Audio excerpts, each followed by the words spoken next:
જય ધરતી માતા, જય સિયારામ મિત્રો। આજે એક ભાગે ખેતર રાખેલું છે, એમાં ચણા વાવેલા છે, તો અમે જોવા આવી ગયા છીએ। અને ચણા પણ અડધામાં સારા છે ને અડધામાં તો કાંઈ પણ નથી। એ આટલો આ ટાબો છે, આ ખોણો સારો, બાકી તો બધોય ખારે જતું રહ્યું છે જમીન। તો અમે આ જોવા આવ્યા છીએ, તો તમે જોઈ રહ્યા છો મિત્રો, ગામ મોટી પીપળી અને અમારો ખેતર છે, અમારે આવેલું છે ને જોડે ખેતર છે ભાઈનું એક, તો અમે ભાગે રાખેલું છે।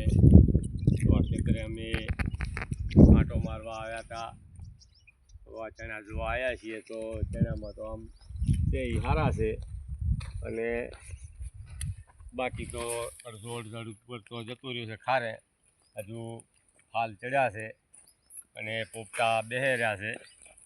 તો તમે જોઈ રહ્યા છો મિત્રો, તો સૌને જય માતાજી।